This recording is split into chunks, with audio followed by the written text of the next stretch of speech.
Hello friends, welcome to the weekly Prepper Pantry Haul from the Cold War Prepper. I am the Cold War Prepper and my name is Lee. And these are the items that we picked up over the course of the last 2 weeks in anticipation of SHTF. We didn't do one last week. I was back in El Paso for my 55th high school reunion.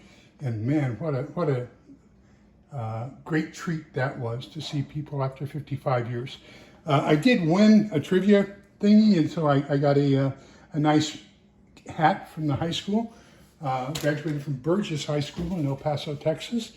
And gosh, they've done a lot of remodeling. I would get lost there. Two of the buildings that we had were torn down. The students, we talked to some of them, complaining about the size of the school. And it's only about 60% of what it was when I graduated. We still have the record for the largest graduating class in the El Paso history. So that's a long-standing one. Okay, let's take a look at what we got over the course of the last 2 weeks. And there's some neat stuff here, and I'll show it to you and explain it to you as we go along. I've really been doing a lot of studying on Asian style cuisine. A couple of reasons. Number one, it cooks faster and is more energy efficient, fuel efficient. And I also took a look into a hibachi, so you're going to see a hibachi added this time. We got one new bag of dog food that we'll put into the to the mix, and I got a number 10 can of instant iced tea, a pint of beef tallow, and then we got a small package of instant coffee. And this is the premium roast from Starbucks. Got a new knife. This is just an awesome, wicked looking knife, but it's actually a pizza cutter. So even though it looks wicked, it's a pizza cutter. And then we got some throat lozenges for sore throat, 2 packages of Maruchan instant lunch, the cup of soup with shrimp, 2 packages of cheese ramen. While we were in El Paso, we stopped by the Commissary at Fort Bliss. And oh, that's changed too. That used to be in a warehouse, and you went in the front, and then it was kind of 2 warehouses connected. They had this really neat thing I've never seen anywhere else, where at the cash register they gave you a number. They took all your bags over to these little windows that were built into the side of the building, and then you would go around and pull your car up to the window that you were told to pull up to, and then they would load all your groceries directly from the commissary into your car. I just thought that was one of the neatest things I've ever seen. Actually, it's what I grew up with, and I've never seen it since, and they don't have it anymore. But anyhow, we did pick up 2 packages. Remember, the commissaries cater also to all the spouses of the military, and so there are an awful lot of Asian and European spouses. We picked up 1 package of German cheese spätzle and 1 of mushroom spätzle. Now, here's a little thing in German. I know you're going to say I mispronounced it, but I did not.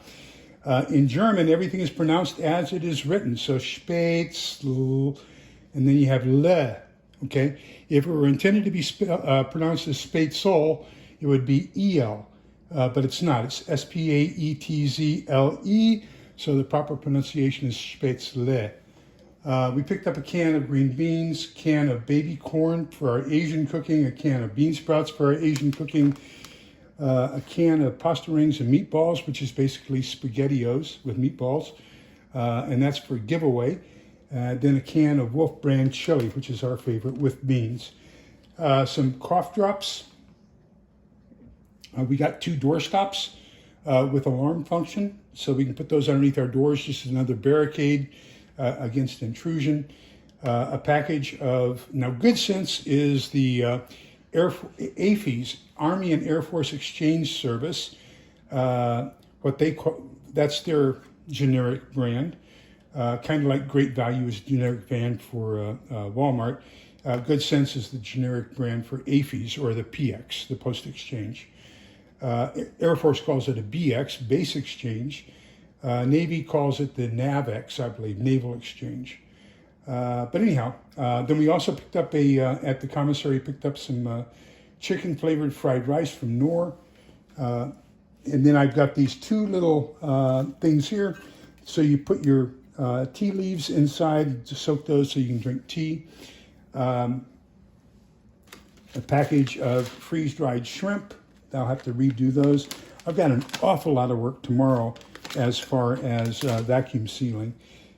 Some Japanese umami and some organic miso soup, and then some dried seaweed tofu miso soup, a Latin vocabulary plastic envelope or cheat sheet. It's like 4 pages or 6 pages. I got a canister of Lysol disinfectant spray, and Helen said, "Why are you getting that? We have 15 at home." She had just counted them and done an inventory on it. And I said, "Well, number 16 is not going to hurt."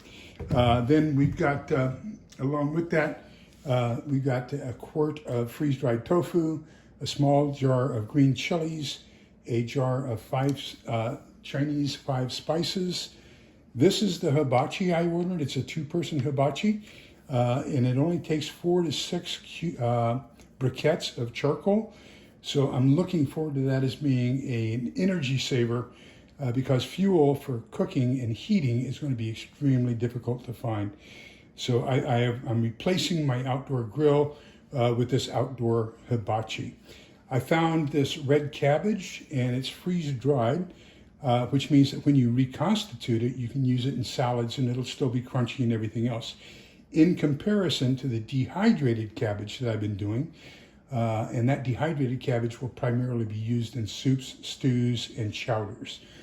Picked up 2 more boxes of sugar-free maple brown sugar oatmeal, and then we got all this stuff we picked up at the hotel back in El Paso for the 3 nights that we were there, and soap and candies and sugar and salt and all that kinds of stuff, and all the different stuff that we got driving back and forth, as far as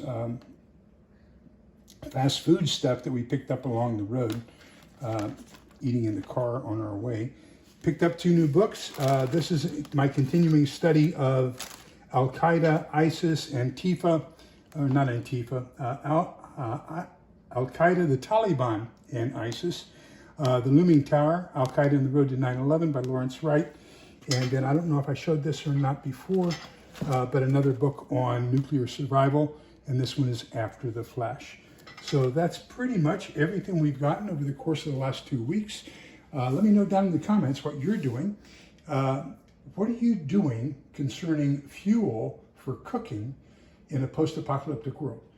So are you storing a whole bunch of fuel? Are you looking at alternative ways? Are you building outdoor rocket stoves, which are also very fuel efficient? Just let me know. What do you think? How are you going to handle not having a whole bunch of fuel available to cook your foods? So remember that we're all in this together, so we can come out the other side together. Please be kind, polite, and respectful to each other, because togetherness is the key. Bye-bye.